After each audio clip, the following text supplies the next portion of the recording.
the colonizer concocts a discourse on the colonized in order to show them uncivilized, uncouth, barbaric, savage, and so on and so forth. And this is something which has happened around the world. You know, all the non-European cultures have suffered the same fate as we have. James Mill's agenda was to show us uncivilized and uncouth. After the publication of the history of British India, already came tutored that the Indian people, the Hindu people, were thoroughly uncivilized and savage. A massive oppression was unleashed on the Indian people after the publication of this book. The oppression of the East India Company officials post the publication of the history of British India, which caused the 1857 revolt in late 1700s, early 1800s. You know, the situation of Britain was quite pathetic actually. Jeremy Bentham came across a pamphlet at Oxford University where he was educated, where he came across something which became the axiom of the utilitarian movement called the greatest good for the greatest number. The interesting part is that this is a direct translation of something that you find in the Rig Veda, which is Bahujan Hitai, Bahujan Sukhai. How this traveled, to Europe is something that we need to find out. When he was talking about the Hindu Kshatriyas, he was talking about the British aristocrats. And when he was talking about, the Indian ruler or the Indian king, he was actually talking about British monarch. So, on the surface, on the cover, you find Hindu nomenclature, but the contents are completely British. When you delve into psychological literature, what is it that you find? Amongst many things, you find that people who are not looking within tend to project their own shadows onto others. We say they project their own unresolved issues onto others. Because of his unresolved issues, Shivakumarji, he created a snake out of a rope. And that snake, incidentally, is biting us at various places. India will be decolonized through discourse. I would say that the impact of colonization on the mind, being a psychologist, and I can say this with some conviction, is far more insidious than we recognize.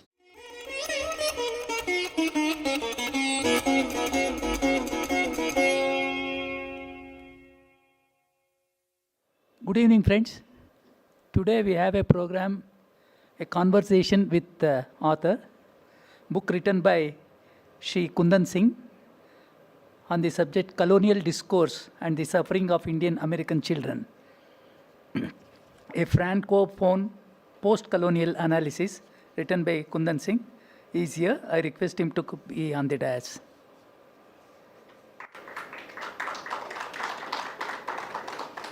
To converse with him, Shri GV Shivakumar, I request him to occupy the seat. I welcome you all to this rainy evening. On behalf of Indian Institute of World Culture, I welcome Shri Dr. Kundan Singh and also GV Shivakumar to this evening function. Few words about Shri Kundan Singh, Dr. Kundan Singh. He holds a doctorate in humanities with a concentration in East-West psychology from the California Institute of Integral Studies, San Francisco, California.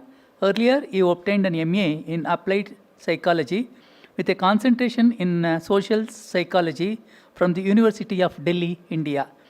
He is a professor at Sophia University since 2009. A scholar practitioner of integral yoga and the darshan of the Mother and Sri Aurobindo. He has taught in the areas of integral philosophy and psychology, contemporary and traditional Vedanta, Theravada and Mahayana Buddhism, postmodern philosophy, philosophy of science and epistemology, critical thought and deconstruction, post-colonial studies and psychology, cultural and cross-cultural psychology, Indian psychology, yogic psychology and transpersonal psychology, among a among a few others. He is a senior fellow with Hindupedia, where he is diligently involved with changing the representation of Hinduism and India in grade school textbooks in California and across the United States. He has also co-authored a book with Krishna Maheshwari titled Making Children Hinduphobic, a critical review of McGraw Hill's World History Textbook 2018, and written other work titled The Evolution of Integral Yoga, Sri Aurobindo, Sri Ramakrishna, and Swami Vivekananda in 2008. He has also published several papers and book chapters on psychology, science, relativism, Indian psychology, and postmodernism. Dr. Kundan Singh is also the president of the Cultural Integration Fellowship, an institution in San Francisco inspired by the teachings of Sri Aurobindo and the Mother. He has also taught as a visiting faculty and adjunct faculty at the Graduate Theological Union and the California Institute of Integral Studies. Once again, I welcome Dr. Kundan Singh to this evening talk. With him conversing, Shri GV Shivakumar is conversing with him. Shri GV Shivakumar is Director, Indica, Guru Sadhaka Sachiva. His responsibilities focus on Indica's critical mission to cultivate leadership. He guides initiatives to serve gurus, perpetuate their legacies, enable or empower leaders committed to IKS to become influential thinkers, institution builders, and public leaders, and bolster the broader IKS ecosystem. Over the next 36 months, Shivakumar embarks on an ambitious pledge to honor and sustain the legacies of 108 living and past gurus from the 20th century. His efforts will focus on organizing, making accessible, and cultivating a parampara that highlights their significant contributions to our civilization. As an IKS research scholar, Shivakumar remains dedicated to his scholarly pursuits in Itihasa, Puranas, and Indian knowledge systems. His work includes developing contemporary frameworks based on IKS principles, with a special focus on the Mahabharata and Purushartha. He has been a prolific contributor to Indica Today, sharing his insights and knowledge with both academic and general audiences. He has delivered several storytelling and courses on Mahabharata, Purushartha, Indic civilization studies for aspiring leaders and students. He is a curator of Arya, an anthology of Vedic studies, a collection of 10 stories on 10 Vedic women by 10 authors published by Indica. Shivakumar holds an MTech in computer science from IIT Bombay, a BE from a National Institute of Technology, Surat. With 25 years of experience in the IT industry, his expertise spans theoretical computer science, algorithms, and learning system design.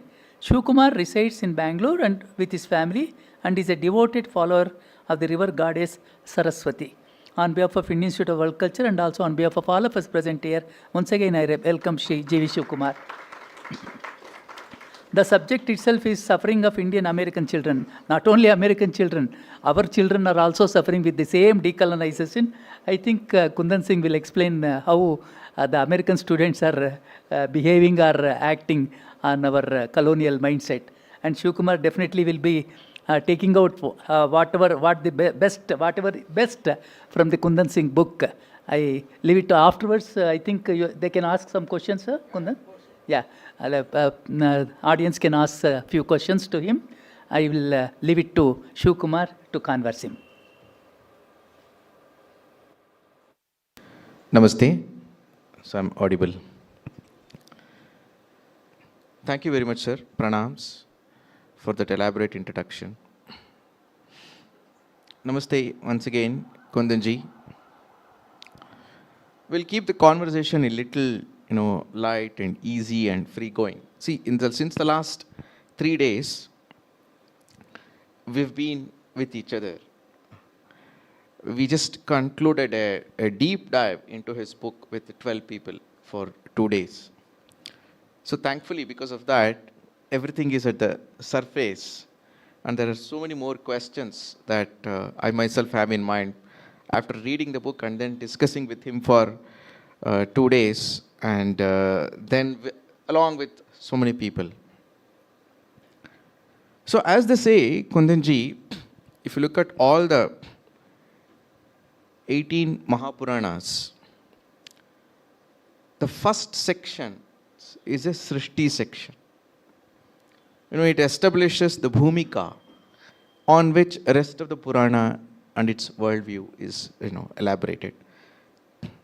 Like that, we will discuss the, Vyutpatti behind this book and then jump into the book, and then we'll zoom out once again from the book. At what point in time in your life, in your career, you felt that this book was necessary, and what was the trigger? Obviously, the title itself is giving it away in the sense that colonial discourse and the suffering of whoever let that be. So there is a problem with the colonial discourse.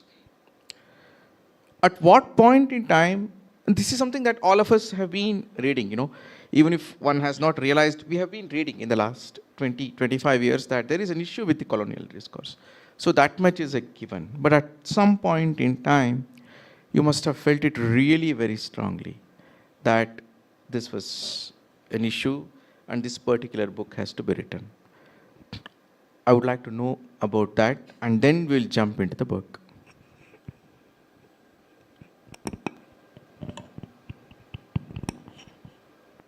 Thank you, IIWC, for allowing me to come here and talk about this book.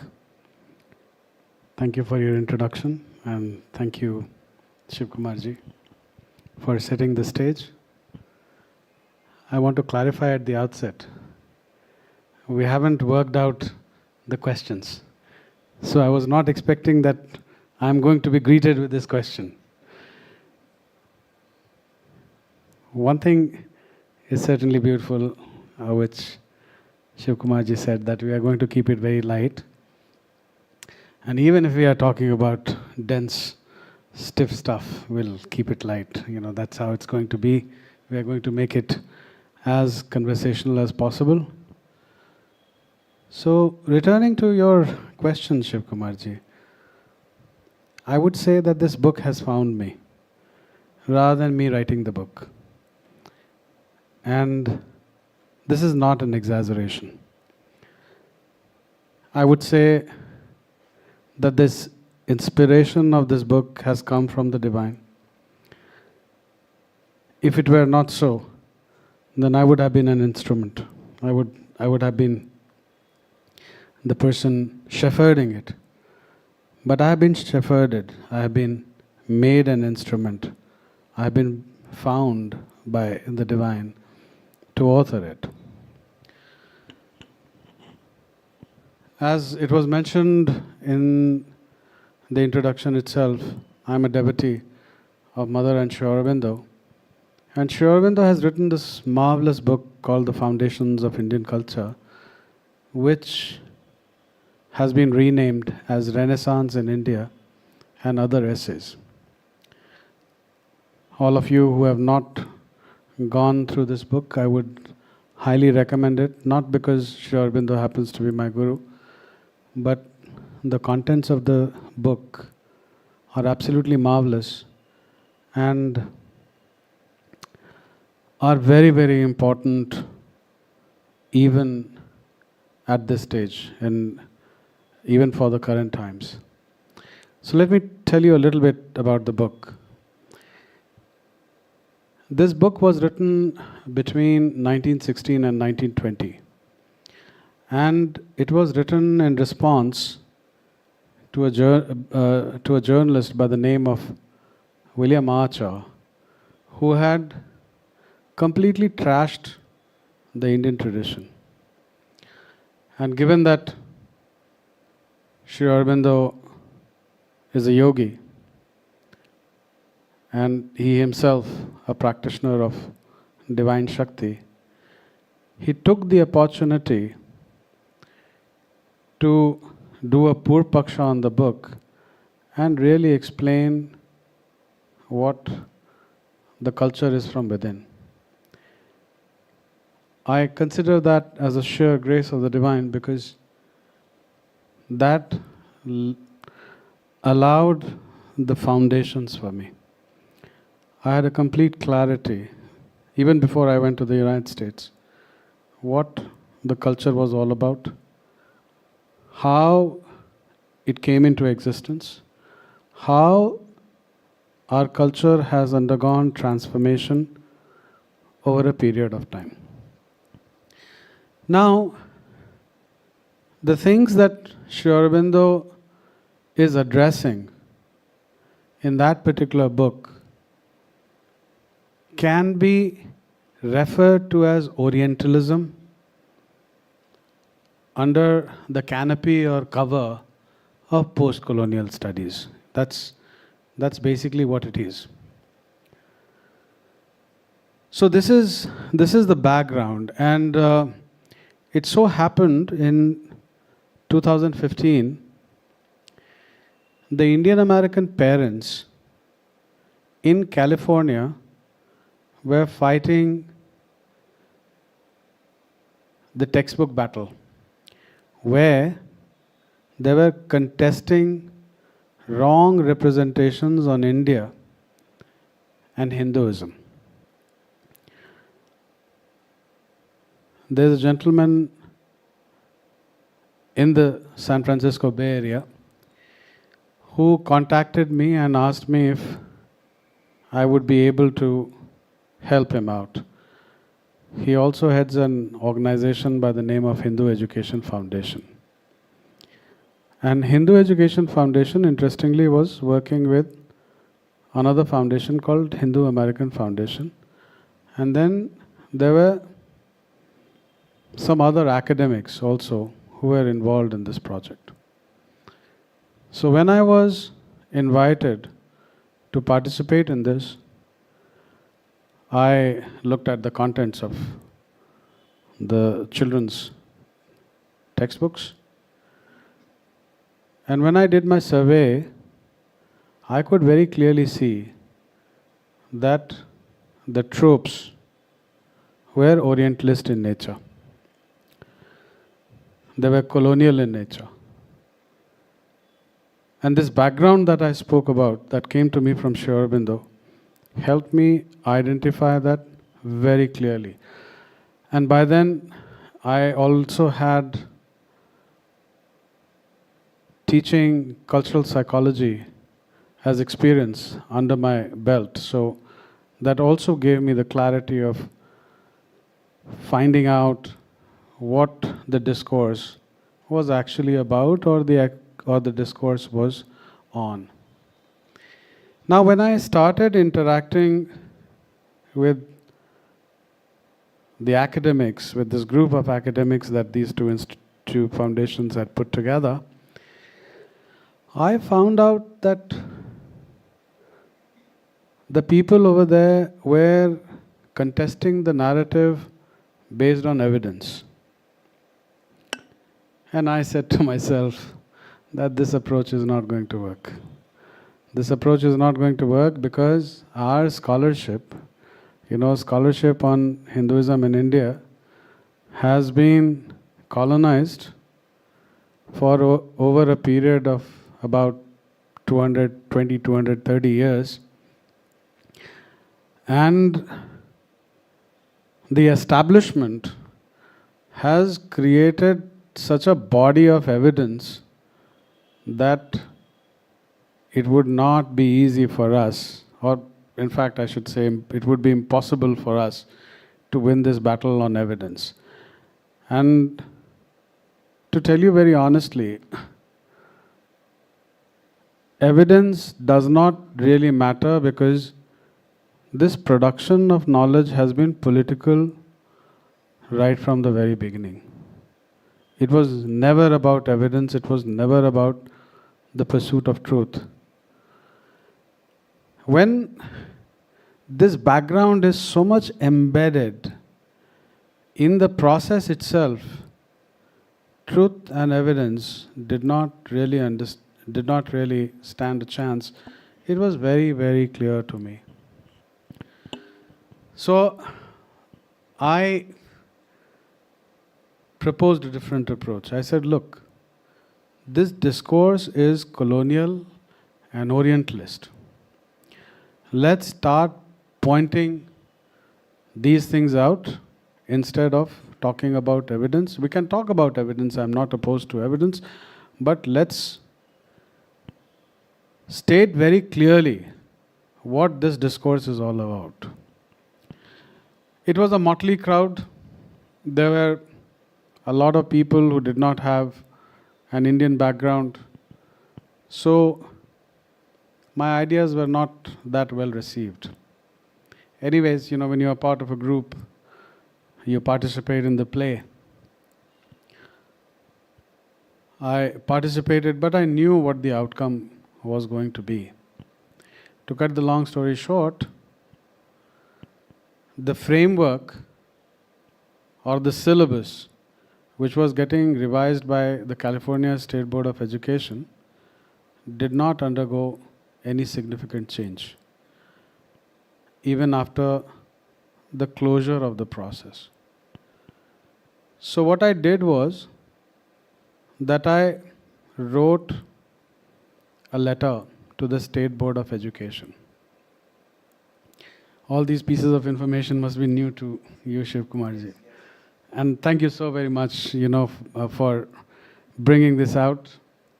And I believe, the Divine Mother wants the world to know how I came to writing this book. So I'm incredibly thankful to you. So what I did was that I wrote a letter to the State Board of Education, told them that, look, there are so many lines, so many words in the description of India and Hinduism in your syllabus, and your 85% of the discourse, or rather anywhere from 80 to 85% of the discourse, revolves around this equation called Hinduism equals caste equals hierarchy equals oppression. I provided them the evidence. And then I wrote that, look, when you undertake a discourse like this, or when you represent a discourse like this, you are violating the sacrosanct education codes that have come to you from your constitution. And I enumerated those codes as well. And I showed to them how the codes were getting violated. And there was a bit of writing in between the lines towards the end, which said that if you do not take care of this problem, there's a lawsuit hanging around. And that could be very damaging. But that was not explicit. It was written in between the lines. So I wrote this letter, sent it to the State Board of Education, and I handed this over to this gentleman that I spoke about at the beginning of this conversation. His name is Sanjay Tripathi. My father was not keeping well, and I needed to come to India to take care of him. I handed over the letter. I came here, and I was here for about five and a half months taking care of my father. Now, in the meantime, I was conversing with both Sanjay Tripathi and another gentleman by the name of Krishna Maheshwari. There were two very significant things happened. One was that the divine worked, and this process of syllabus revision, which had been closed, was reopened. And the text of the framework was changed. So when you look at the syllabus now, or when you look at the framework now, you'll find a 50% reduction in the earlier discourse, which hovered around Hinduism equals caste equals hierarchy equals oppression. So by the grace of the divine, I would say that this was a major accomplishment on our part. And I say because there were a lot of people involved. This particular approach made an impact, but it is also true that there were many Indian American children who went to the capital of California to depose against the textbook materials. There were many Indian American parents who also made a lot of effort. So it was a collective effort. The Divine Mother handed me something very significant, which I used. And as I said, I used it and went away. Now, let me talk about another gentleman by the name of Krishna Maheshwari. So the process of textbook revision is that once the syllabus or the framework has been created by the State Board of Education, it is handed over to publishers, and there are many publishers, involved in the process. And based on that framework, the publishers write textbooks. So what Krishna did was that when the draft textbooks of one publisher was released, he critically examined it. And the textbooks also have to be vetted by the State Board of Education. What State Board of Education does is that it creates various committees to look at the textbooks that have been created by them based on the framework that has been shared with them. So, the critique of Krishna Maheshwari was so damning and damaging that 2 draft textbooks of HMH got rejected. And that, Shivakumarji, sent tremors in the publishing world. HMH stocks went down by 14%. In a certain sense, you can say that we did an unalterable damage to HMH. Not that we wanted to do it, but that's how it happened. Because before that, we were appealing to them. We were appealing to all the publishers to involve us in the process so that they could write proper textbooks.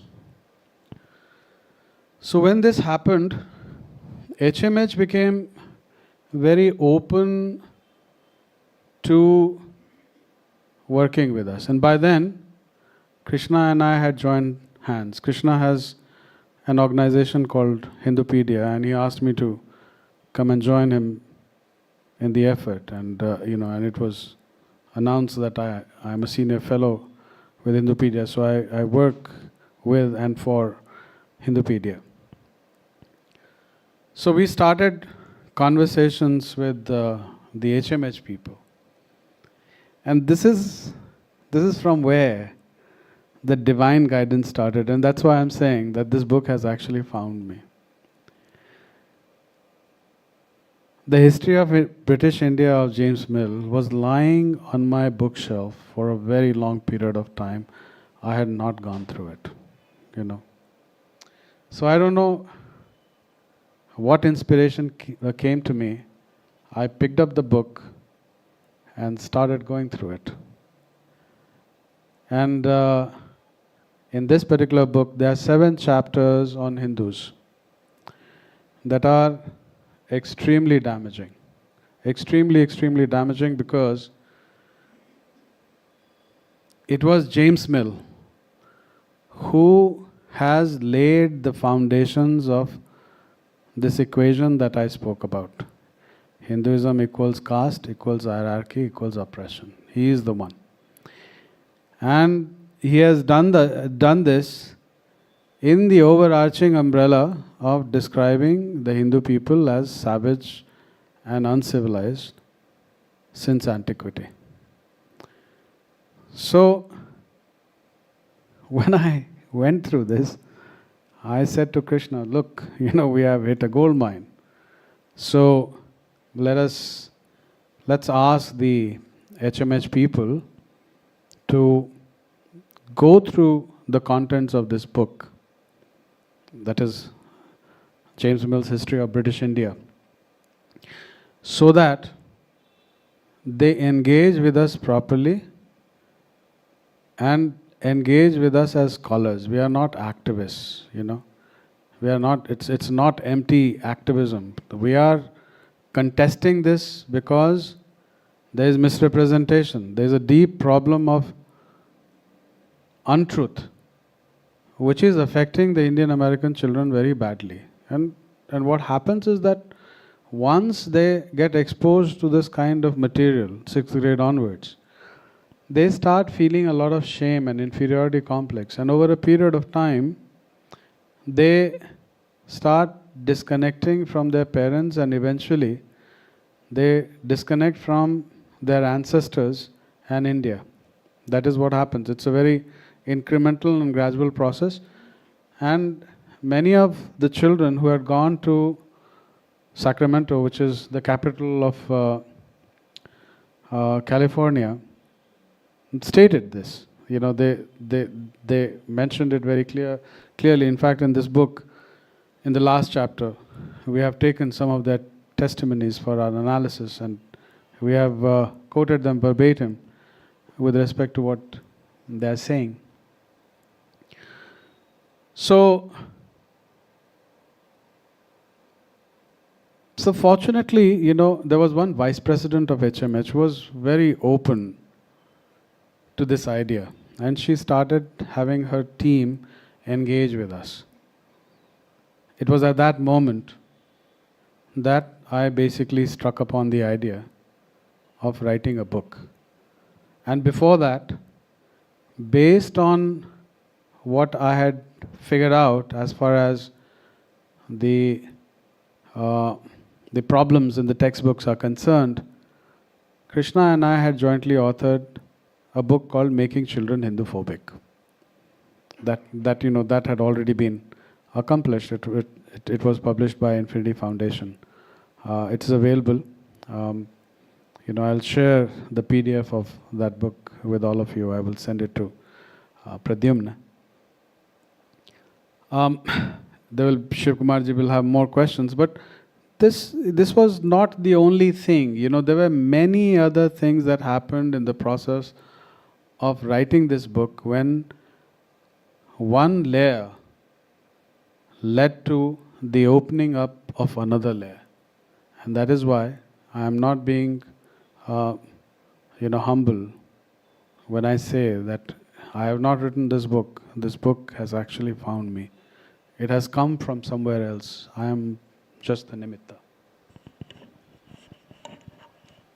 Thank you so much, Kundanji. As you said, in the last 2 days of our discussions, last few days, we didn't touch this, so this was new to me as well. But then, see, we have discussed a lot about, James Mill. There is hardly anybody, even in India, who does not know James Mill, in the sense that his historical importance is such that, in some text, somewhere you would come. But we all gloss over it, in the sense that we know that, even I knew that, he has written a history that is deeply demeaning. But beyond that, what was the real flow, downstream flow of the distortions he created was not very evident, or we knew it very superficially. I think that gap this book definitely fills. Before we come into how the distortion created by James Mill affected us, which itself is a book itself, how did you come to the conclusion that he is the man we must deconstruct first? Because this book is probably in the early 19th century. Mill himself became very productive after 1797. And, he died before, of course, by the time of Bentinck and Macaulay.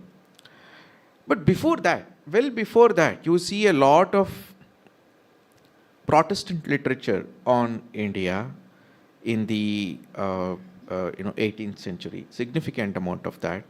Of course, Sir William Jones had started Asiatic Society in 1784, and he threw up Ashoka and all those narratives about India.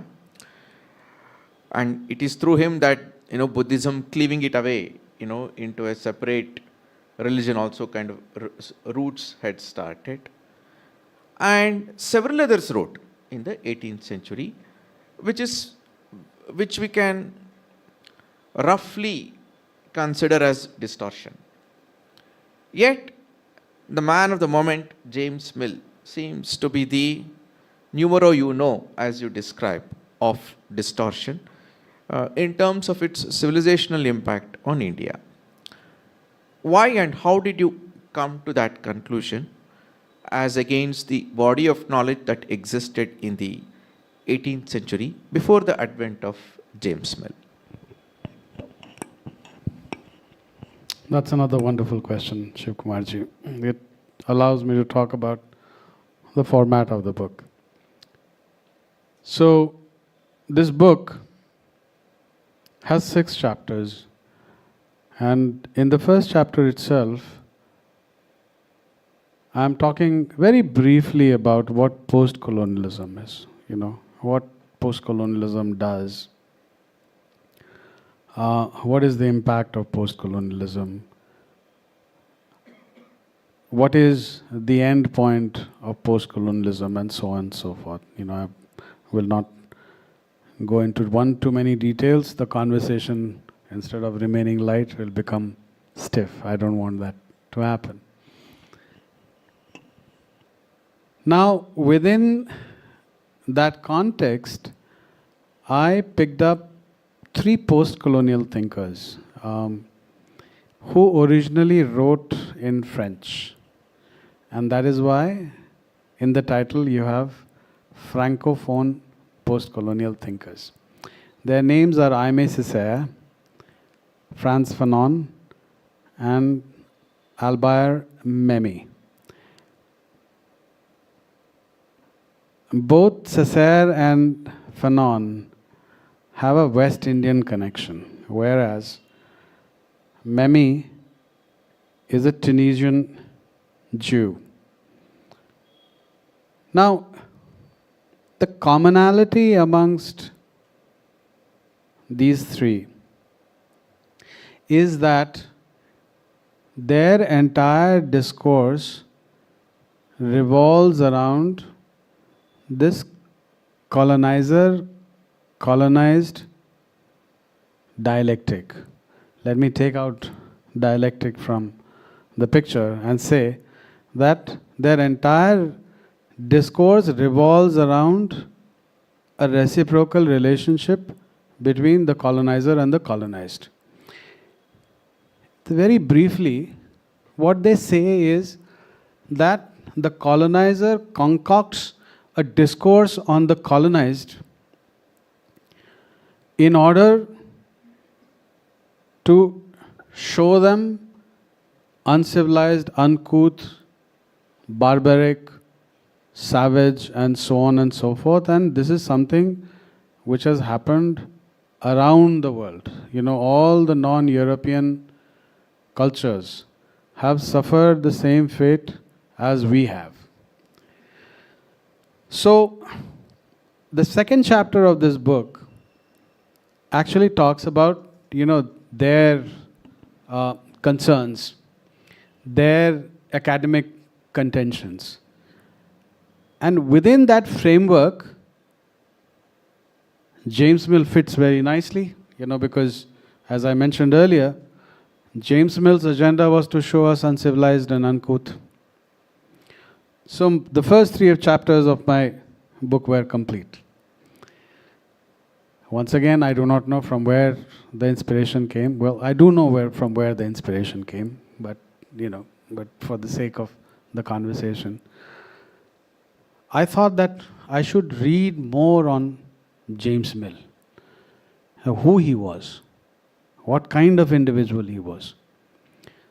So I came across a biography on James Mill, which was published in 1882 by an individual by the name Alexander Bain.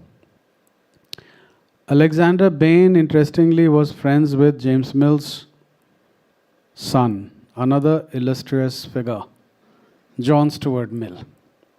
We don't need to go into the details of John Stuart Mill, but this biography is a very detailed one. So as I was going through the biography, there were a few things that came into the picture, and I want to share them with you. James Mill was born in Scotland in 1773.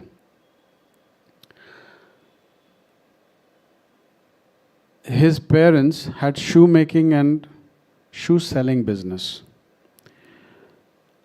However, James Mill's mother had an aristocratic background.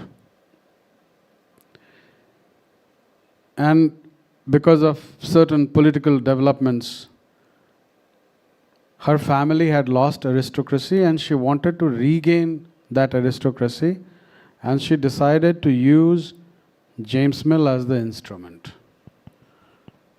Because of which, she was not interested in James Mill taking up the shoe selling and shoemaking business. She wanted to make James Mill a gentleman, her words. By that, she wanted to make him an aristocrat. James Mill was a precocious child, very good in studies, and his intelligence got recognized by the local aristocrats, and they decided to fund his education. So for his bachelor's and master's in divinity studies, he was sent to the University of Edinburgh, where he completed his studies in 1797. It so happened that he was not able to find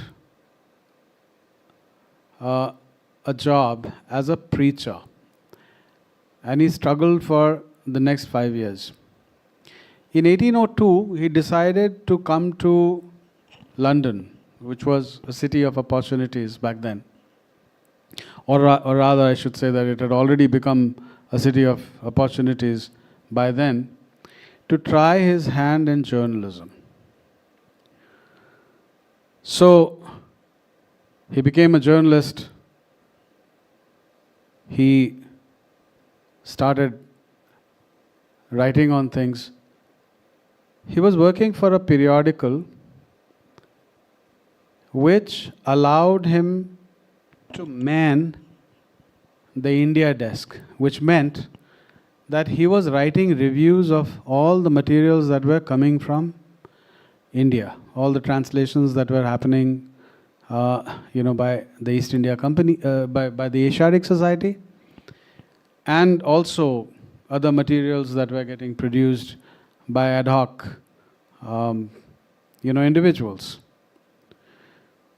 What he figured out was that the information on India was very disparate, and that they all needed to be woven into a coherent narrative which could be used for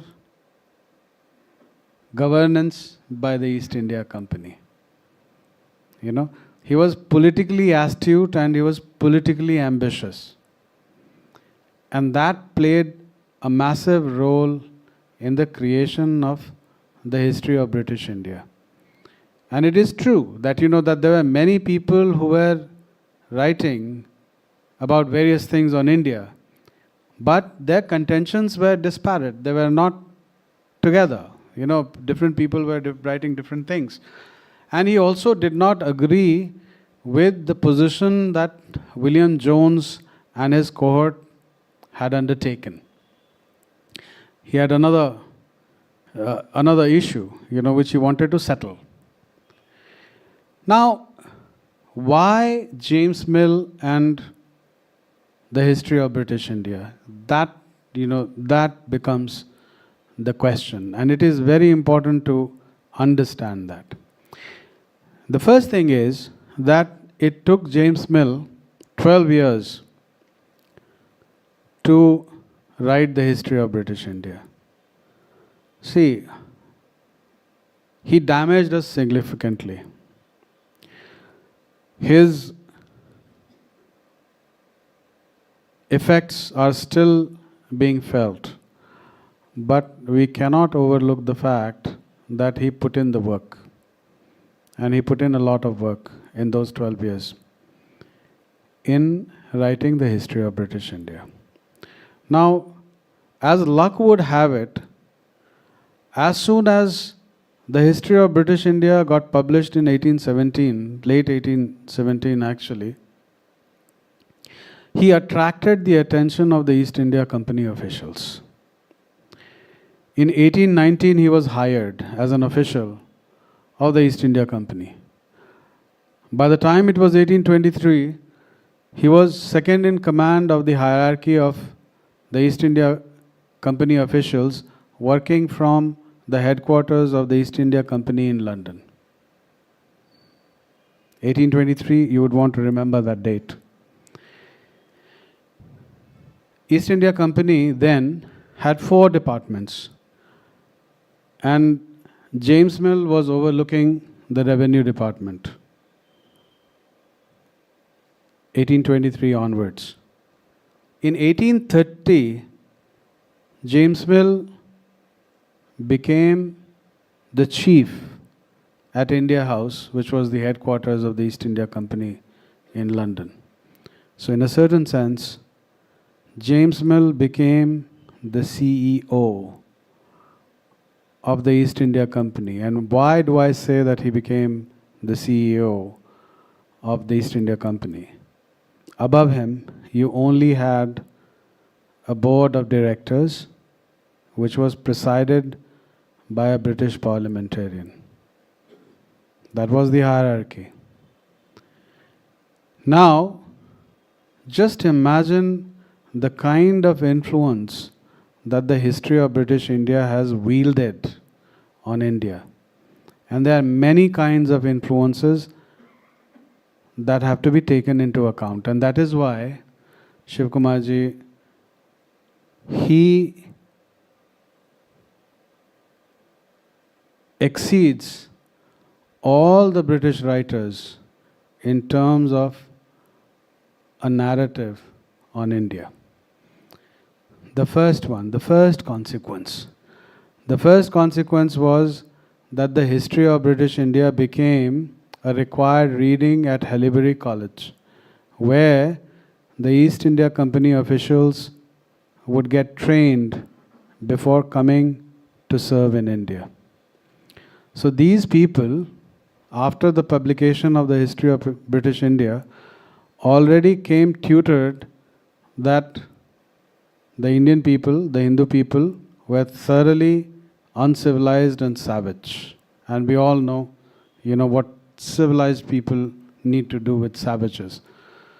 So a massive oppression was unleashed on the Indian people after the publication of this book. And I'm not the one who's making this claim. There's a author by the name of Bruce Mudlish. And Bruce Mudlish says that it was the oppression of the East India Company officials post the publication of the history of British India, which caused the 1857 revolt. So this is quite massive.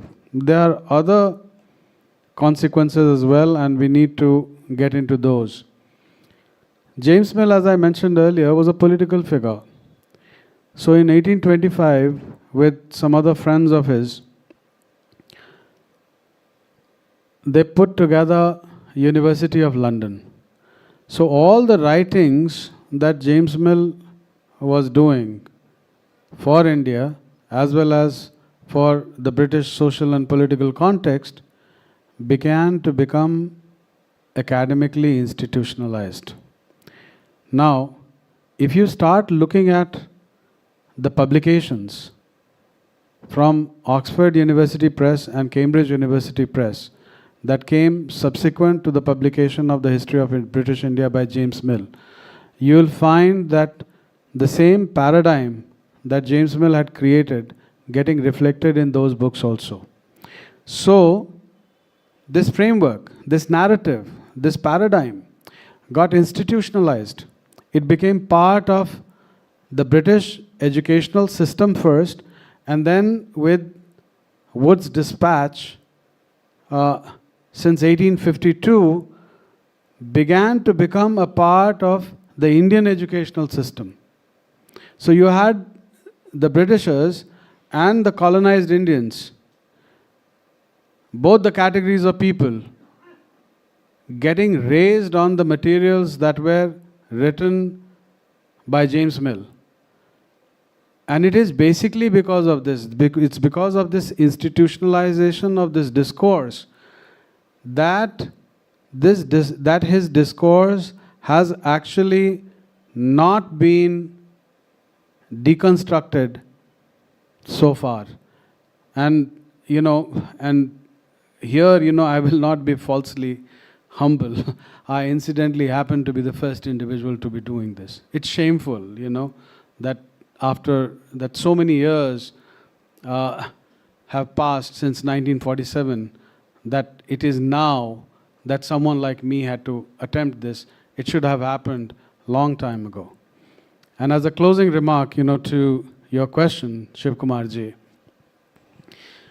you will find the reflections of James Mill on Macaulay's Minutes as well. So in a certain sense, while I was having this meta retreat organized by Indika and Shivakumar ji, and an individual by the name of Arun remarked कि Macaulay का भी कोई बाप हुआ करता था. It is true. Macaulay's बाप was James Mill. We talk about Macaulay's children and we talk about Macaulay, but nobody has actually explored the connection between Macaulay and James Mill. Maybe that will be the part of my next project, because I do not want to talk about anything which has not been academically published and fully exposed. So I know that the reflections are there. I have not written anything on it, but that material should be produced in academia, and by the grace of the divine, I should be doing it. So Shivakumar ji, I had to give you a very long answer to this wonderful question. It is for these reasons that James Mill becomes so important. And I would like to add another thing. James Mill had a mentor by the name of Jeremy Bentham, who is considered the father of utilitarianism. And of course, he had an illustrious son, John Stuart Mill. What happened was that his popularity got sandwiched between these two giants. This obfuscation has had profound consequences for us, because the individual who's the numero uno of the distorter of our discourse completely disappeared from the scene.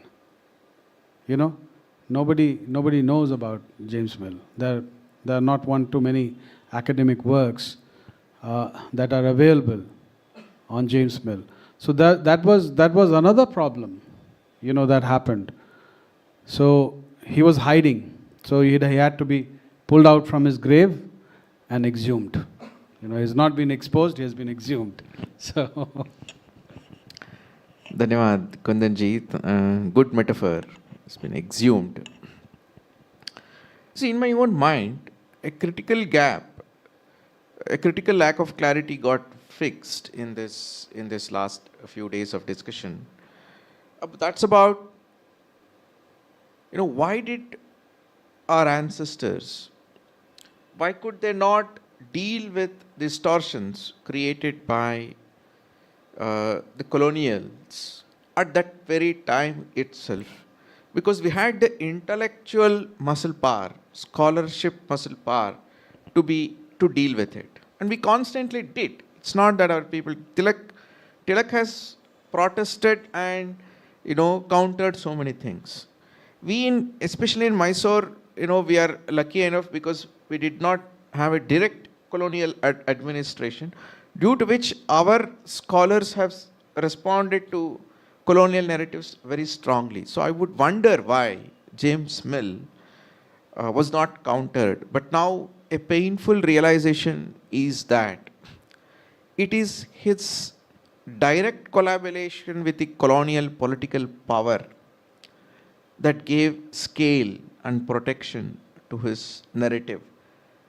And that is point number one that I conclude. So you should clarify whether it is correct or not. Point number two that I conclude is his influence. If it were only on scholars, our people may have dealt with it. But it came indirectly through the British administrators. And it was not evident to people what was influencing them. Hence, a brutal colonial power being influenced from a source that was not visible to our people is how we were not able to deal with James Mill. Is it reasonable to make this conclusion? Yeah, James Mill died in 1836. And then in 1840, the fourth volume of the history of British India was commissioned by the East India Company, which was written by a gentleman by the name of H.H. Wilson. And H.H. Wilson, interestingly, served in India, and he belonged to the camp of William Jones. Now, if you will go through the volumes edited by H.H. Wilson on James Mill's History of British India, you will find that all his central narratives have been completely trashed. What I have done is that I have used those footnotes as footnotes in my book as well. So if you will bring all those contestations into account, you will find that the thesis, or rather the central thesis of James Mill, completely collapses under the treatment of H.H. Wilson. But that was the power, of the East India Company. H.H. Wilson, who had already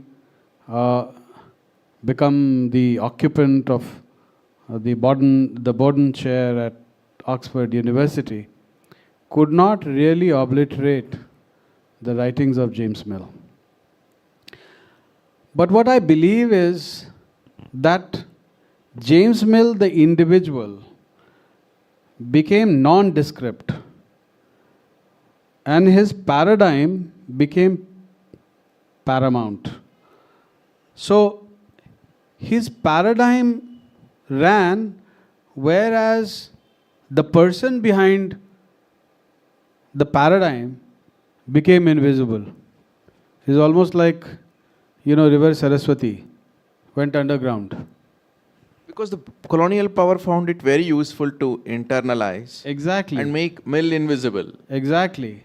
And that is why, in 1920 or so, when you find Sri Aurobindo writing the foundations of Indian culture, he is refuting the Millian discourse. But he's not quoting Mill. But, he is not, because he is taking on William Archer.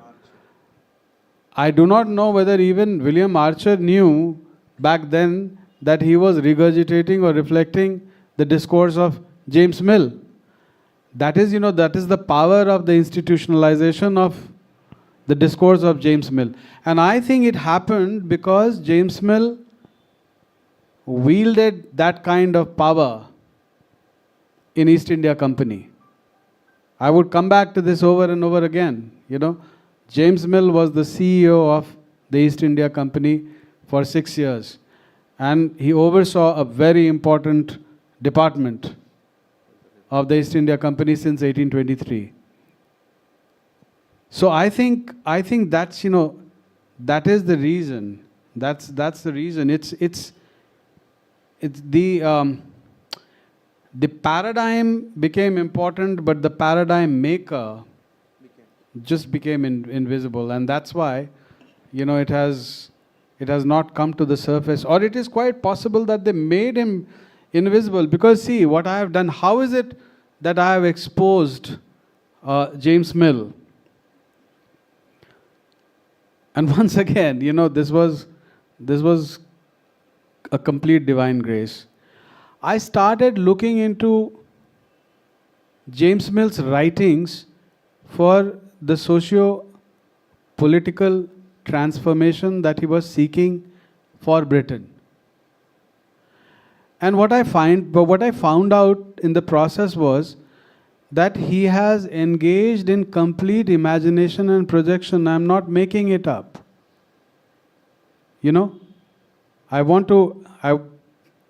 Will it be okay if I shed some light on that? Yes, please.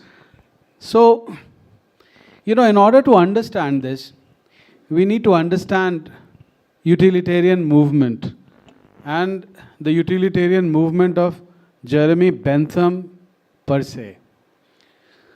So, Jeremy Bentham, as I mentioned earlier, was the mentor of James Mill. So he certainly was older than James Mill. In fact, when they met in 1808, if my memory is correct, Bentham was 60 and James Mill was 35.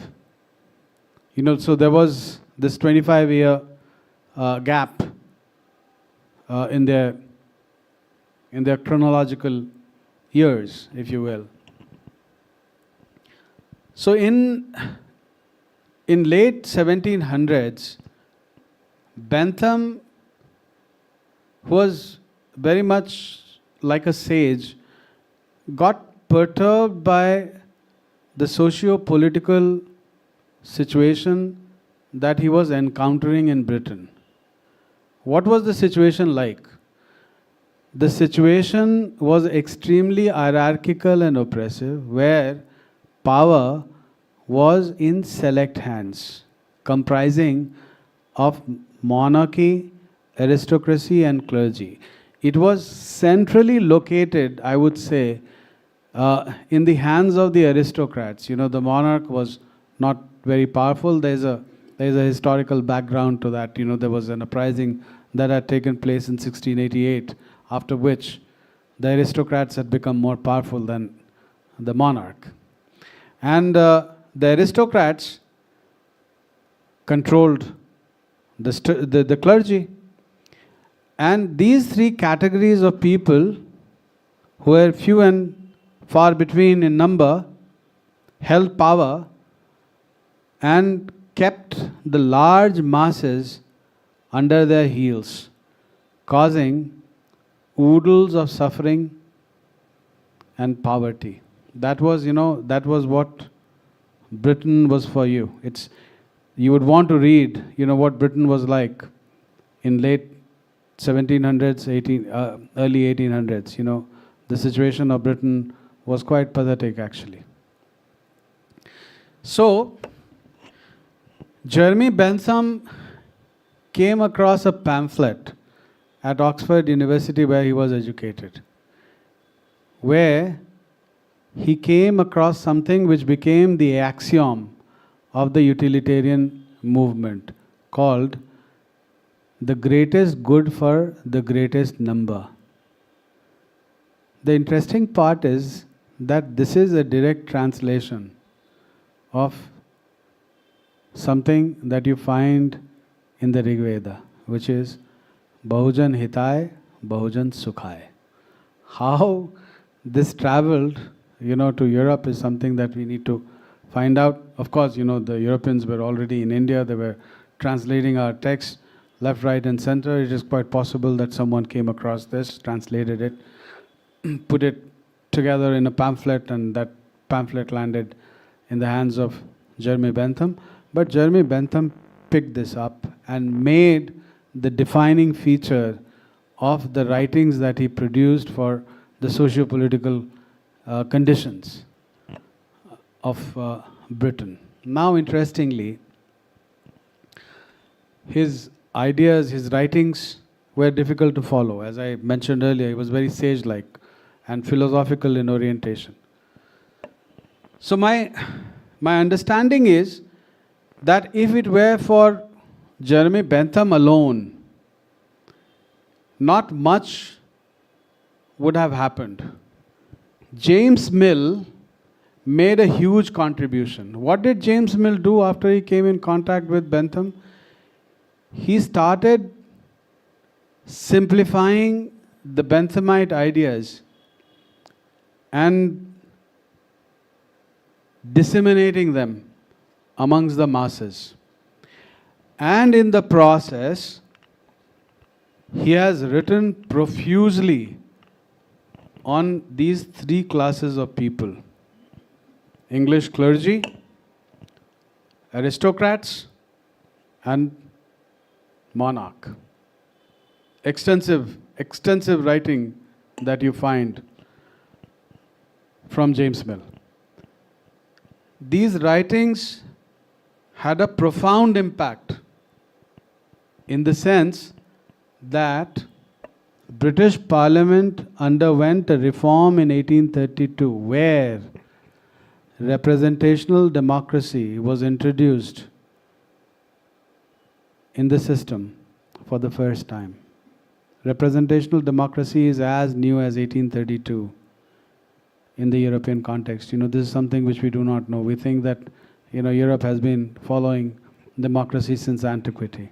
Yeah, that's another thing that our Indian textbooks say, that Magna Carta Right. is almost equal to modern democracy, which it is not. In any case, we'll come back to that. So what happened was that when I started going through his socio-political writings for Britain, I found a massive correspondence between what he was writing for India and what he was writing for Britain. So what he has done is, and chapter 4 of my book goes into great details with this. So I would request you to read the book. And I'm here neither to promote my book nor my ideas, because as I said earlier, the book is open access. It is free to download. And we have made it possible to become available for free, because we did not want its readership to get restricted. So if you read the book, no monetary value is going to come to me, so I'm not promoting my book. I'm requesting you all to spend some time with the contents of the book, because the book has been written for a very different reason. The book has been written to transform India and Hinduism studies across the world, not only in India or United States, but at other places also. So when I started comparing, his two sets of writings, what I found was that when James Mill was talking about the Hindu Brahmins, he was actually talking about English clergy. I have shown this in great detail in chapter 4. So please read this. It is not my imagination. I'm not concocting it. When he was talking about the Hindu Kshatriyas, he was talking about the British aristocrats. And when he was talking about, the Indian ruler or the Indian king, he was actually talking about British monarch. So, on the surface, on the cover, you find Hindu nomenclature, but the contents are completely British. And the problem is that this very discourse has become institutionalized. You know, the categories of people that I spoke about are being represented in those very terms as we speak. That is the power of his narrative, and that is the power of his discourse. He has not only influenced our academia, he is influencing our politics right now as we speak. And that's why James Mill becomes extremely important. Extremely, extremely important. So with folded hands, I say, please read this book as it is. You know, I don't claim any ownership of this book. I told you in all humility how this book came to me. Maybe there's a higher purpose which is behind this book. There's a higher power behind this book. And that is what I want to bring to you. Dhanyavad, Kundan ji, for that elaborate answer.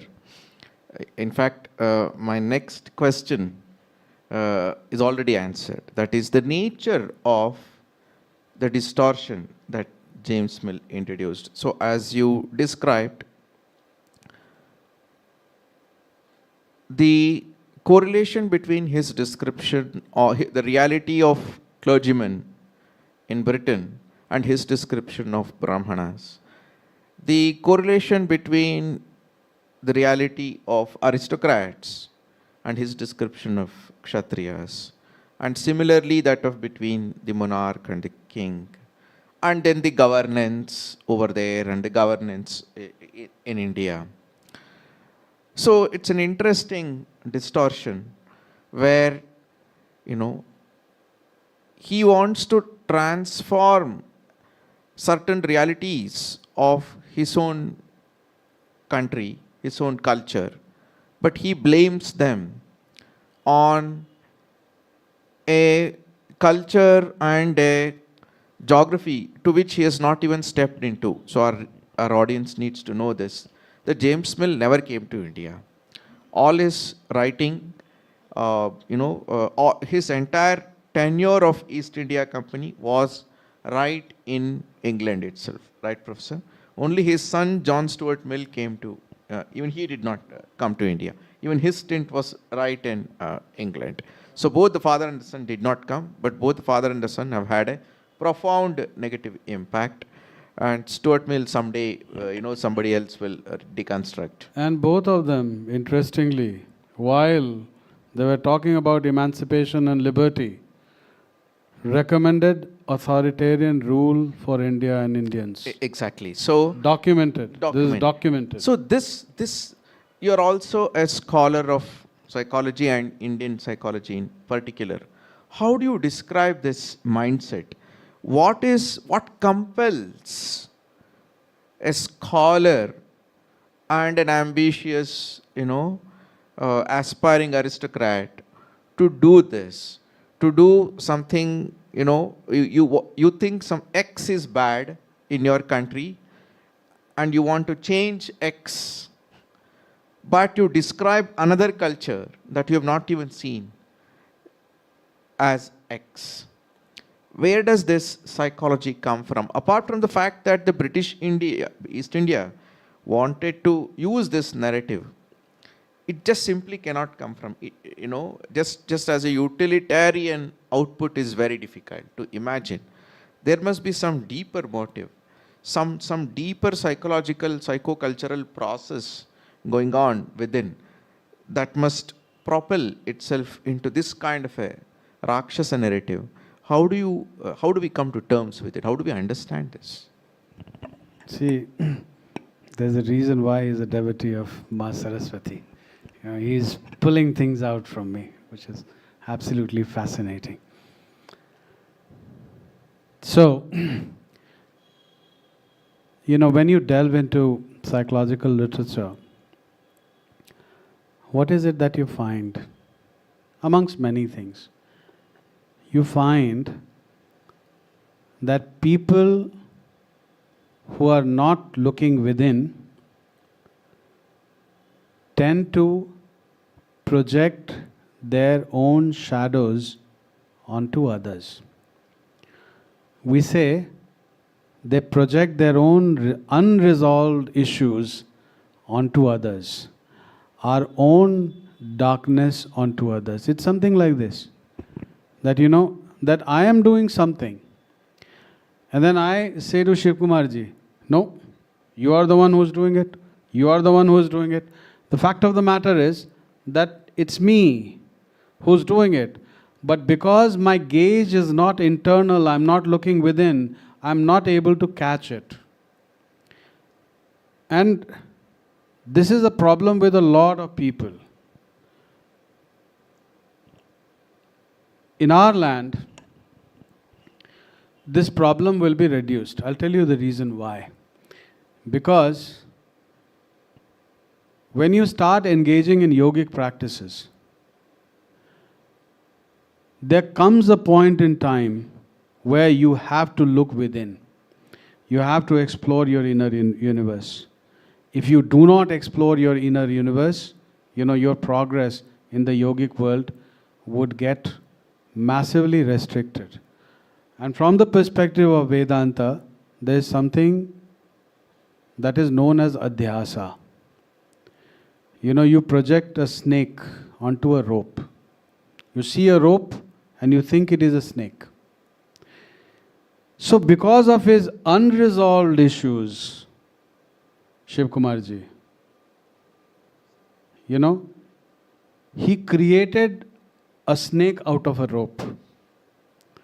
And that snake, incidentally, is biting us at various places, It has become a multi-hydra snake, and it keeps biting us all the time. So this is basically what has happened. It is and the Western civilization, and I'm not saying this as a criticism of the Western civilization, I've studied civilizational discourse for a very long period of time, and I understand, the differences amongst civilizations. It is not a civilization which, on a gross scale, allows you to introspect within, go within, that if at all it has that knowledge, it is with a few people, and it is an imported form of knowledge, which is traveling from India to the Western world. So the gauge is always on the outside. The gauge is not within. And because the gauge is not within, the possibilities of projections are extremely high. Because of which, also, James Mill projected. This not only explains James Mill, this also explains a lot of atrocity literature created on India, and which continues to get created on India even today. When a lot of Western commentators, which tend to do gutter inspection, as Gandhi rightly explains, but they tend to explain it in a very exaggerated manner, both in terms of the physical nature and its consequences. Whereas they would be ignoring realities, beneath their feet in their own respective places.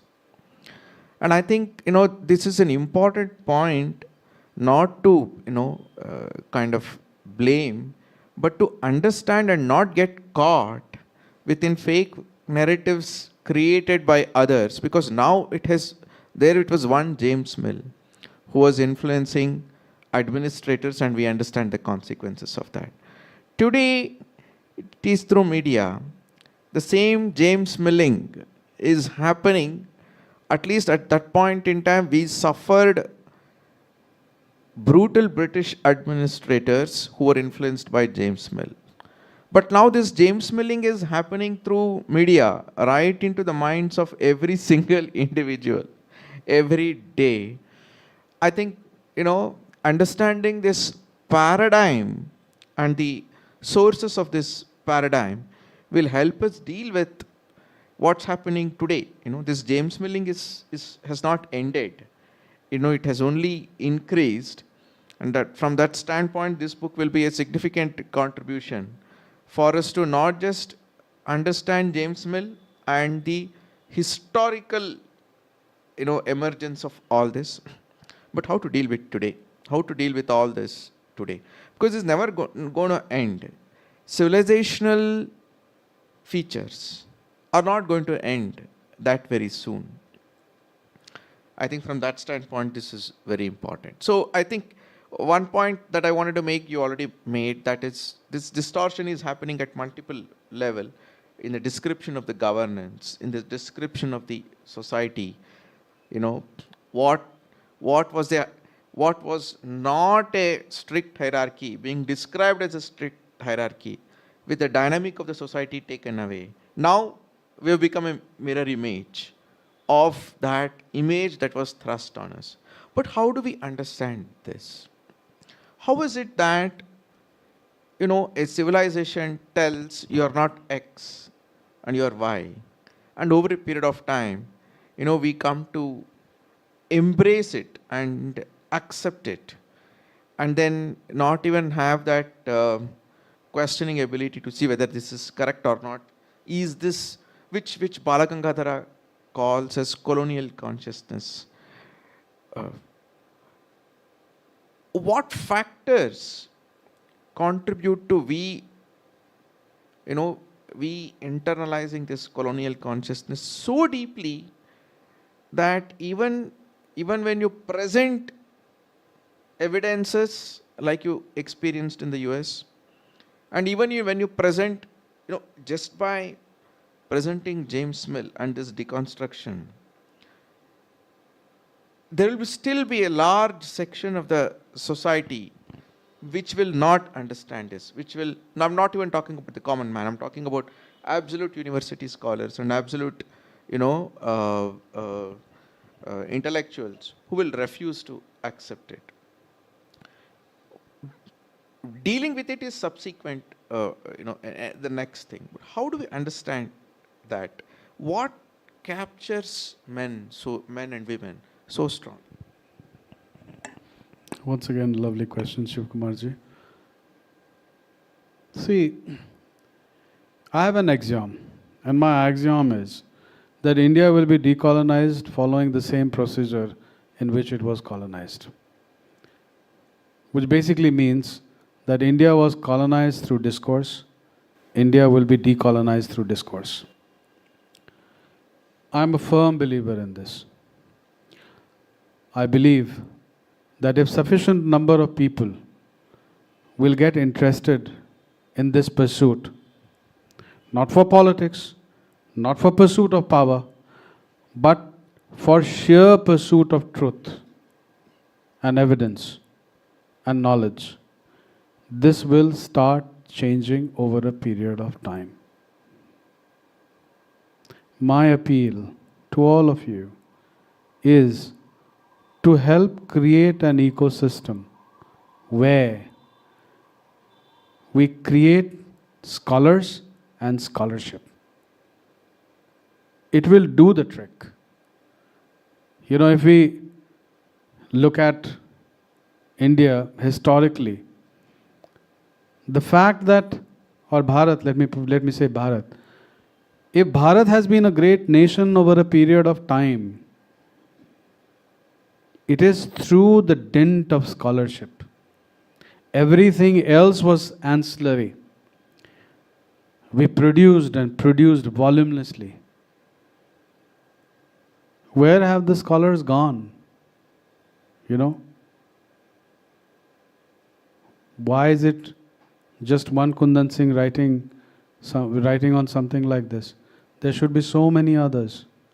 So many people joining hands, interacting with one another, and creating a momentum.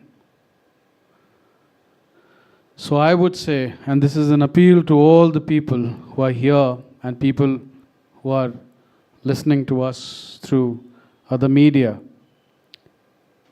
that create an ecosystem, where such pieces of work can happen And it should be inspired by just one thing: pursuit of knowledge and truth, and the pursuit of divinity. If it is appended with our yogic pursuits, things will change. I am a firm believer in this.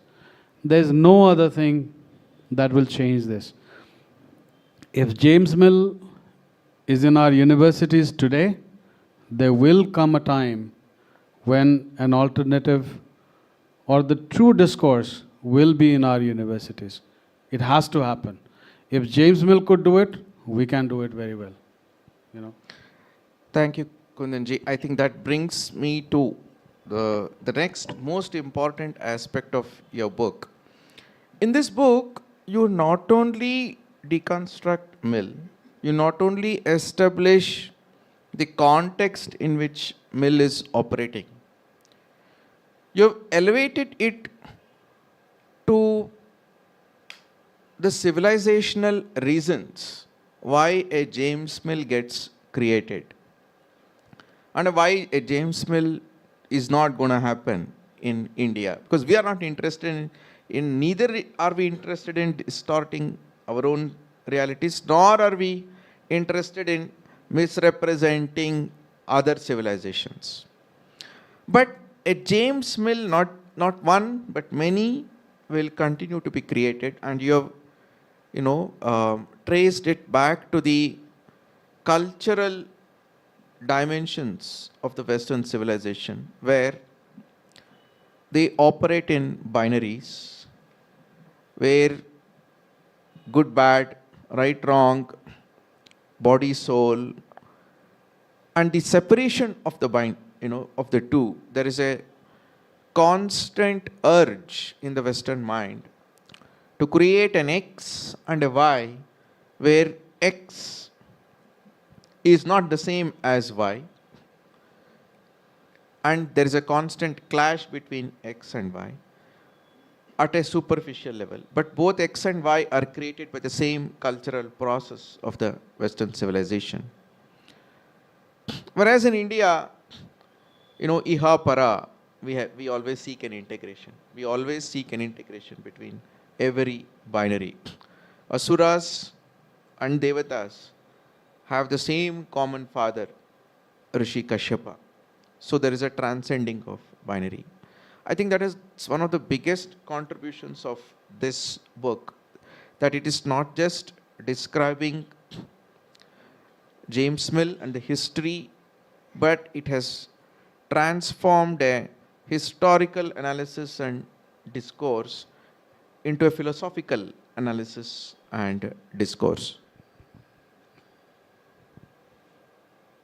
So,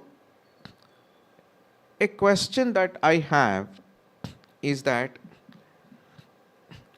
is a deeper understanding of this philosophical dimension, or what we call as cosmological dimension, or the tattvic dimension of our civilization, and understanding how we transcend binaries and why they cannot transcend binaries, will this help us in the decolonizing process?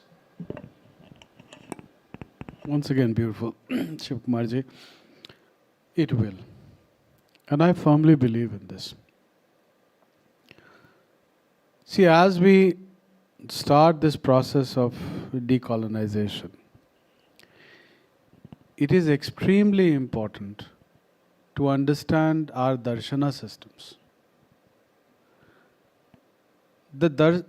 How have the darshana systems come about?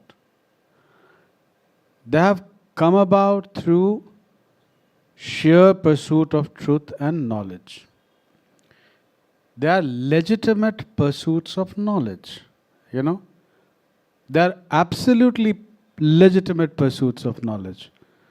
Just like Western pursuits of knowledge are legitimate in their own right. All these systems have elaborate epistemologies. What do I mean by, it's a big word, what do I mean by epistemology?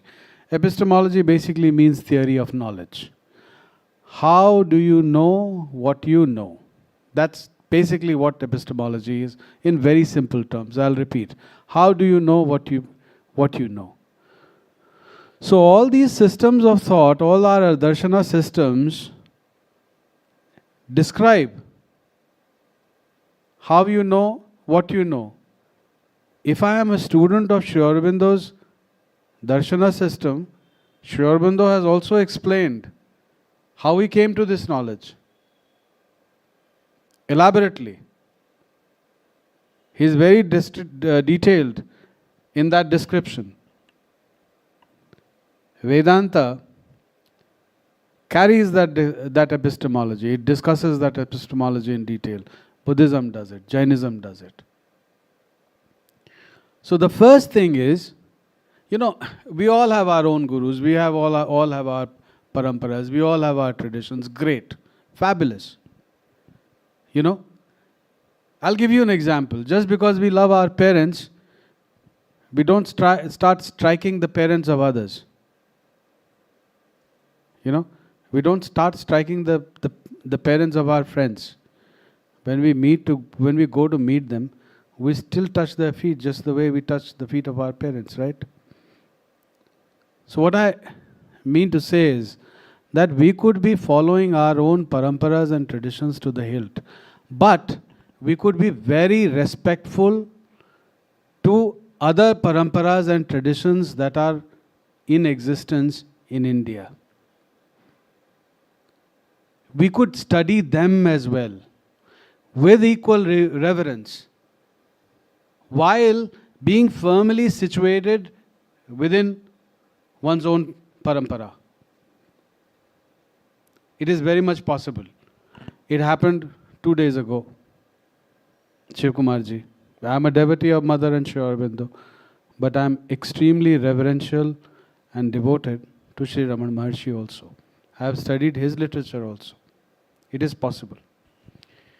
So, when we do this, at least what I have found is that there are profound interconnections amongst all these traditions. All of them together, they create a wonderful whole. There's also something very interesting in them, which is that they all are unanimous in one thing: the transcendence of dualities, dichotomies and binaries. द्वंद्व के पार जाने के लिए ये सब बोलते हैं आपको. All of them. All of them talk about, transcending these dualities and dichotomies. And interestingly, they begin the discourse with very simple dichotomies and dualities, like true and false, right and wrong. And that is where they start challenging your mind, your brain. They would say, you think that true is true and false is false. Take out true and see if false exists. The fact of the matter is that if you take out true, false also goes. False also does not exist. If you take out day, night also disappears. Day creates night and night creates day. They are mutually contingent. And understanding this, they say that don't go, after one at the exclusion of others, of the other rather. They are together. प्रतित्व समुत्पाद है दोनों के बीच में. एक की उत्पत्ति दूसरे से होती है. Understanding this, and of course, there are intricate discussions around this particular topic. They say, transcend it. Because if you will transcend this, you will transcend your mind. Mind operates in binaries. And if you go into further details, it is buddhi that operates in binaries. Why do I say buddhi operates in binaries?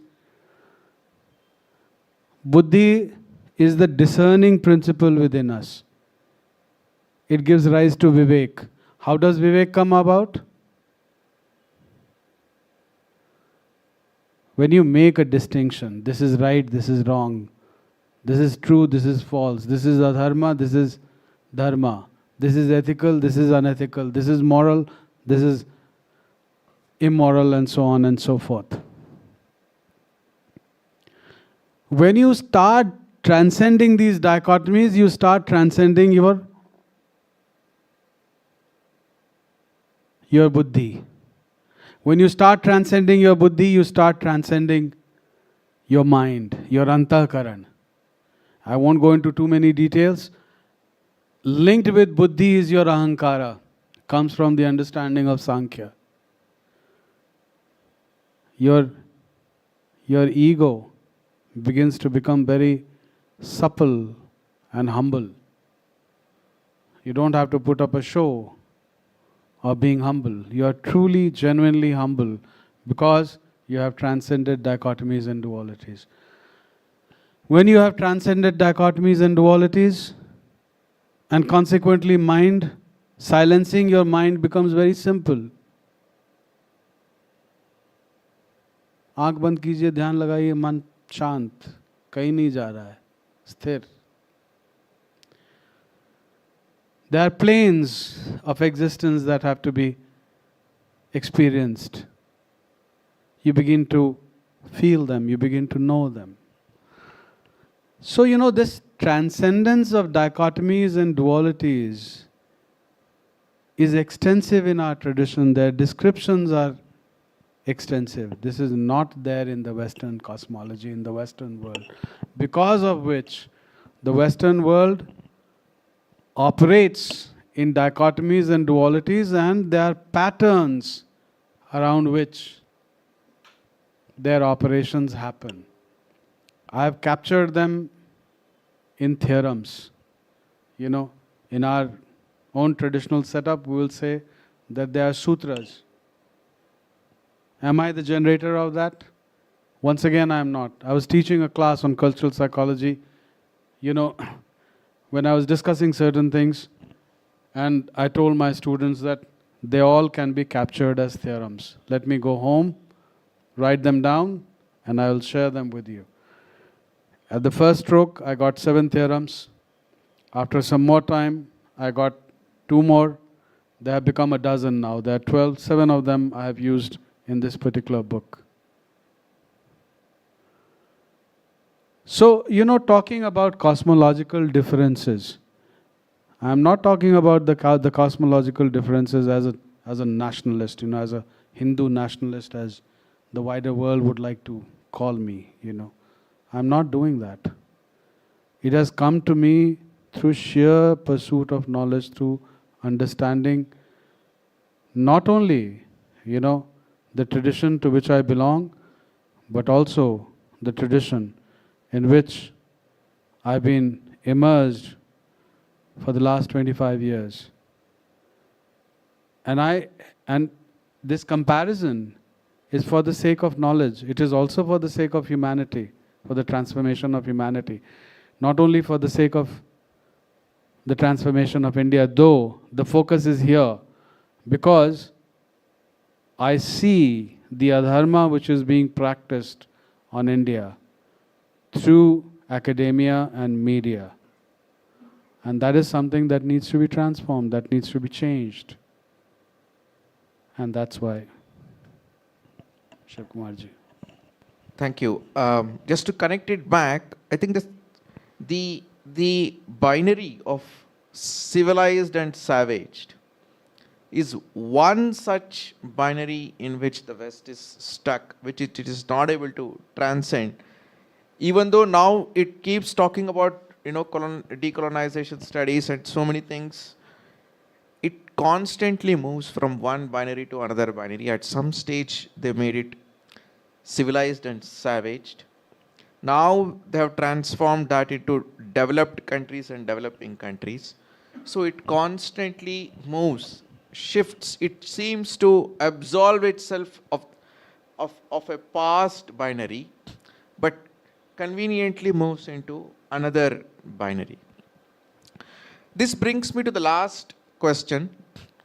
The the last two chapters of this book are an impact on the Indian Americans in US. Of course, you've been in India for a long time, and you're there in US also for a long time. So you see the impact of James Mill and his narrative on India and our school system. Just briefly, how is this impact different on Indian American kids in the US? A few pointers on that, and then we'll hand it over for audience questions. I don't think it is different. I don't think it is different. I do not know, Shivakumarji, which board you studied in, but I went through the CBSE board, and in all probability, if I look into my books, I have never sold my books, even when I was studying in the kindergarten. If I go through my collection, I'm pretty much sure that I will be able to find my NCRD book, which was written by Ramila Thapa. Did I not encounter unconscious inferiority complex? I'm pretty much sure I must have. That's interesting. It's interesting because, since you asked, I studied in the Karnataka State Board. Thankfully, we were least colonized until around maybe 2000. Of course, now Thapar's narrative has entered us also as well. And since you're a devotee of Sri Aurobindo, I'm saying, in 10th standard, some people from my generation would know, we had something called a non-detailed, and we had 50 pages of Sri Aurobindo in 10th standard, which I think at least 10 years Karnataka kids studied, whoever took first language. So lakhs and lakhs of kids got to study, which I have seen even in West Bengal, they have not studied Aurobindo to such an extent. But yes, I understand. After that, looking into the CBSE board and the NCERT textbooks, I can now clearly see, how much James Mill had entered into NCERT long back, which for some reason we were lucky to escape, but we are also now part of it. So I can imagine that, the impact is definitely going to be quite similar. I would slightly disagree with you. I would say that the impact of colonization on the mind, being a psychologist, and I can say this with some conviction, is far more insidious than we recognize. I agree with you. Far more insidious. I am able to look into my inferiority. Though I would disagree, I never was this, individual who was completely enamored of the West. I was enamored of knowledge, of course, and I vacillated between knowledge coming from India and coming from the West. But I would still say that all of us growing in post-colonial India in certain measures have been affected by colonization, and it would be good to assume that we are colonized and then decolonize rather than think that we are not colonized. True. Right, that would be another trap. Another trap. So I would say that, let's play safe and say that we are colonized. I mean, look at this. I'm still colonized. Look at, look at the trouser that I'm wearing. Look at the language that I'm speaking. Am I not colonized? I am. True. I think, this is something that I keep reflecting upon, that as long as we keep English as the, common link language, certain amount of colonial thought is impossible, to overcome. In any case, that's a long conversation. That's part of another book and another journey and another such sitting. Thank you so much. It was a beautiful, engaging exploration, I would say. With this, I would request the audience, if they have any question, to Professor Kundan Singh. Namaste. My name is Vinay Kulkarni.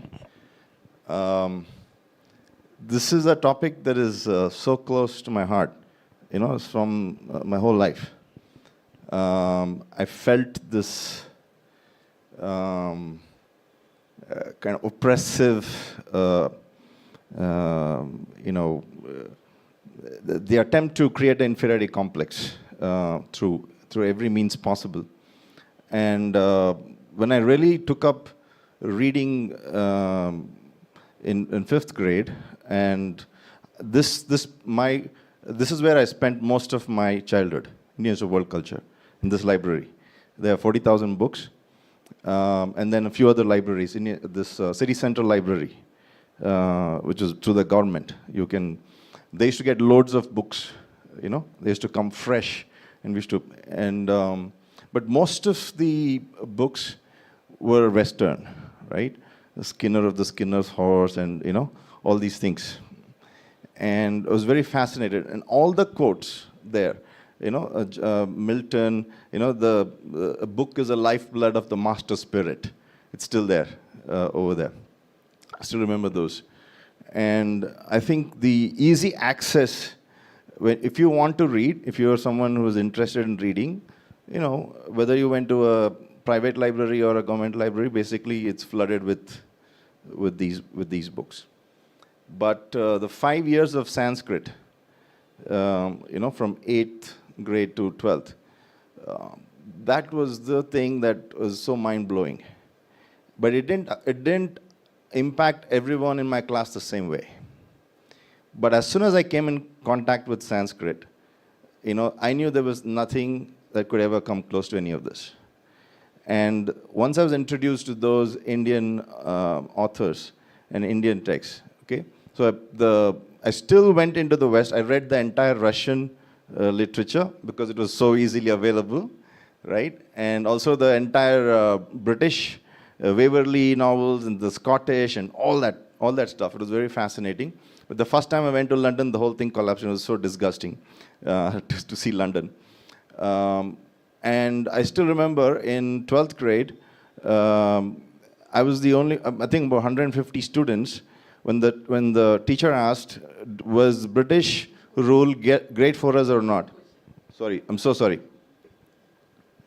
I'm so sorry, I got into this thing. No, that's okay, please. Yeah, please continue. Yeah. So I think I was just caught up with this thing you were saying about inferiority complex. I don't know how, it's there. I definitely recognize I was colonized, but somehow I was floating and stayed afloat until I found the right things. The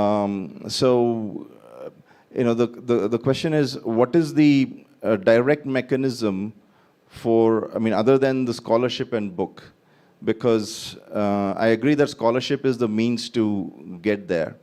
But on the ground, when I work with people, I think it's a long journey.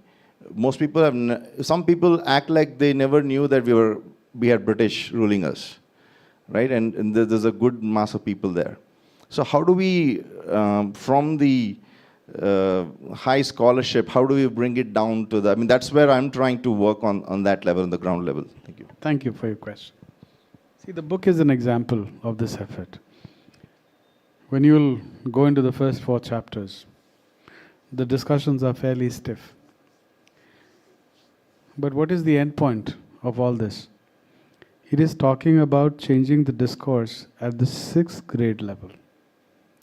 That is where the book is ending, right? So, I feel that we need to start, with children, catch them young. It is not, about the language per se. Of course, language is a tool, of colonization also. But it is about the content. I would say that to a large extent, my generation, our generation, was also saved by Amar Chitra Katha. I do not know whether Uncle Pai is alive or not. You know, all of us, we should gather together and pay homage to that individual because he actually saved us. You know. So, things have to be done at many different levels. One individual, we do not even know what his story was, you know. We do not even know whether he wrote about his background. But he impacted us deeply. The intervention has to be made at many different levels. It has to be made at the early level, you know, at the middle school level, high school level, and of course, the university level. Taking it to where we do such kind of research that we once again become world leaders. And I'm not exaggerating. We have been there. We have created such kinds of discourse. We can still do it. You know, if we are excelling in technology at this point in time, we can excel in social sciences as well. It's a matter of putting our heart and soul into it and creating an ecosystem. But the intervention has to be at many different levels. It is always the content. What is it that you are teaching the kids? What is it that you are getting exposed to? And I feel that, you know, this current generation is going to ask many questions with regards to our tradition, with regards to our culture. Why should we do this? Why should we do that? Why should we not do it? And so on and so forth. You know, even as our cosmology transcends reason, it also includes reason. It is very logical. This trans-logical cosmology of ours is very logical as well. There's a reason for everything. The reason comes from Shastras. It comes from understanding, you know, the nuances of the Shastras. And from there we can tell the children, if we are saying not this, what is the reason? Not that, you know, I mean, of course, this also works. कि हजारों साल से चीज़ें चली आ रही हैं, यही चलेंगी और 1000 साल. That also works, you know. I'm not opposed to that. But for a lot others, what will work will be explanations.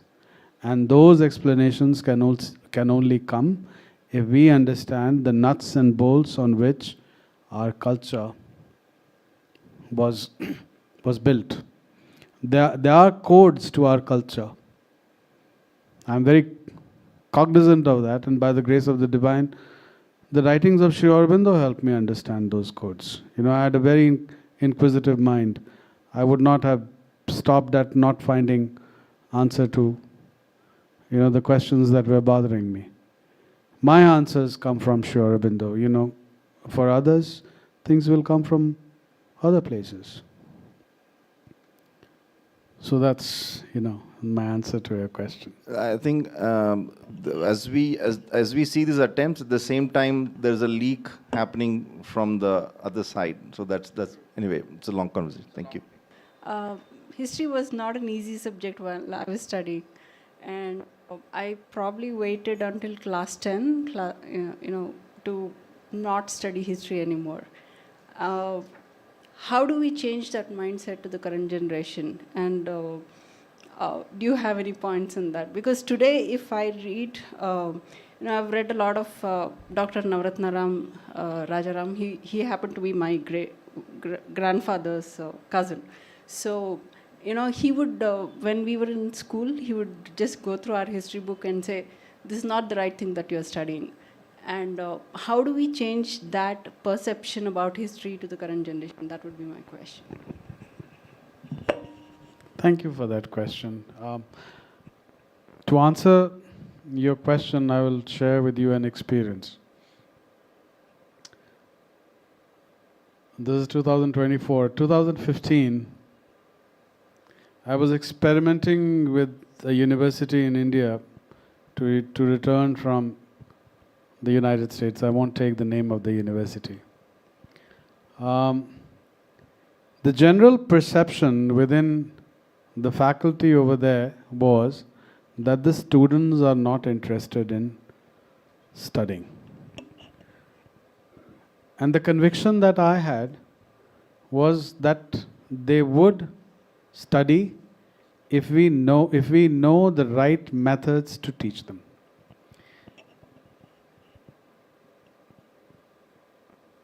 And as I was having this conversation, I was thrown to teach one particular class, history. And I'd heard that the class was notorious. So I went there. I will not take the name of the city, for obvious reasons. But this is what I did. I said, well, your city has history. And it has a very interesting history. And if you will know the history of this city, you will be able to do a lot of things that will change things for you in the present. I started teaching them history by going into the history of their city. I did not encounter rowdy students, I personally feel that the way to teach is to generate curiosity amongst the students. If you will make your subject matter relevant, they will be with you. They will be with you for long hours. They will just hang around, But if we start imposing things, there's a fundamental difference between education and training. In the name of education, what we have started doing is that we train, or we like to train minds. We do not draw things out. Andar kya hai, usko bahar nikal lo. And that is why, as Shivakumar ji has seen, I was interacting with 12 people. I did not have a slide. I did not have notes. I did not even look into my own book. But for 2 days, we engaged, and we engaged absolutely wonderfully. The only exception was a professor from a renowned university. And I know that methodology won't work, because my methodology worked with the other 10 people. So, it is about generating curiosity.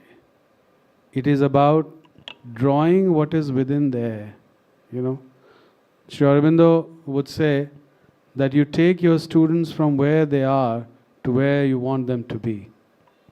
If you come to a class, where you have to teach, you look down upon people. मैं तुम्हें पढ़ाने के लिए आया हूँ, मैं तुम्हें बताऊंगा कि मैं कितना बड़ा ज्ञानी हूँ, और तुम सब लोग जो है आकर के मेरे चरण स्पर्श करो, उसके बाद वो फेलियर होगा, वो नहीं सक्सीड करेगा. आप उनके अंतरतम में चले जाइए, मामला बदल जाएगा. Thank you. So that was a wonderful conversation between the author and Shivakumar. And it's very sad that our Max Muller or Gurukula system of education went off. So all these problems started in our country. And as you rightly said, we have never discriminated any knowledge between West or East or something like that. Rigveda says, Ano Badrakatavo Yantu Vishwataha. And Ekam Sat Vipra Bahuda Vadanti. There all the things are there. Indian Institute of World Culture, our motto is that comparative study of religion, science, and that is also there. When we have conducted Western philosophy classes here, people who have attended those classes wanted to know what our system, what our knowledge is there. They used to ask questions relating to the Western philosophy and Indian philosophy. That's also there. But only thing is we have to create an atmosphere that our people, our students have to read our books and all that. So it was a wonderful conversation between you people. I thank you very much, Mr. Kundan Singh, Dr. Kundan Singh, and also Shivakumar. I request Arakali Narayan Venkatesh to hand over the token of gesture to our guests.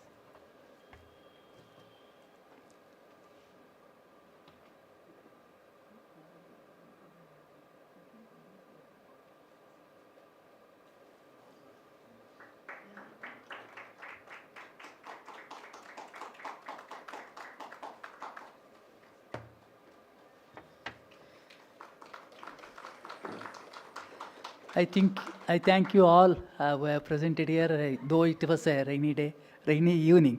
So I thank you very much, and also the people who are seeing on our YouTube channel. Thank you very much. Good night.